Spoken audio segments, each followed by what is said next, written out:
que vous allez voir là, c'est choquant.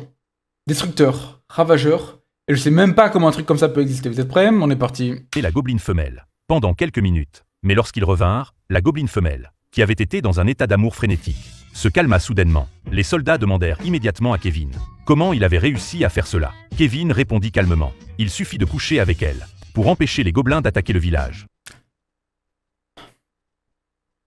La démocratisation du manga, c'est génial. Les animes, c'est génial, d'accord? C'est-à-dire qu'on a une variété d'animes bien plus importante que n'importe quelle époque avant. Des fois, c'est un problème, hein? Des fois, ici, par exemple, non? Ah, vous avez commandé comment les gobelins? Ouais, Zaken. C'est ça l'anime. Voilà. Le commandant ordonna immédiatement à tous les soldats de coucher avec chaque gobeline femelle. Les soldats paniquèrent dès qu'ils entendirent cela, car il y avait beaucoup trop de gobelins femelles ici. Dans ce monde, les gobelins n'avaient pas de mal. Quand les gobelines entraient en chaleur, elles perdaient complètement le contrôle. Elles se tournaient Qu'est-ce que je suis en train de regarder?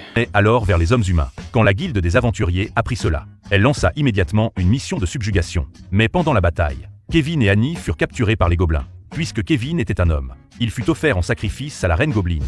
La reine regarda Kevin avec un sourire de délice. Kevin dit nerveusement qu'il était déjà marié. La reine ne le laissa pas partir. Après avoir passé la nuit avec la reine, Kevin ne se mit pas en colère du tout. En fait, il commença à l'aimer. Juste. Alors qu'il pensait rester auprès de la reine pour toujours, Lena apparut soudainement et le sauva du donjon. Kevin lui était très reconnaissant, mais juste au moment où il s'apprêtait à s'échapper, Lena rougit et lança à Kevin un regard brûlant. C'est là que Kevin réalisa que Lena était aussi entrée dans son état frénétique. Même si Kevin tenta désespérément de l'arrêter, Tina ne put se contrôler. Juste au moment où Kevin se sentit complètement impuissant, le commandant arriva avec les épouses de Kevin et le sauva. Kevin était incroyablement reconnaissant. À ce moment-là, une silhouette mystérieuse apparut. Kevin remarqua que les gobelins autour de cette personne étaient complètement calmes et ne s'étaient pas mis dans leur état frénétique. Le commandant demanda immédiatement comment elle avait fait. La personne mystérieuse répondit avec arrogance. Donnez-leur exactement ce qu'elle désire. Dès qu'elle eut fini de parler, une immense armée de gobelins arriva, encerclant complètement Kevin.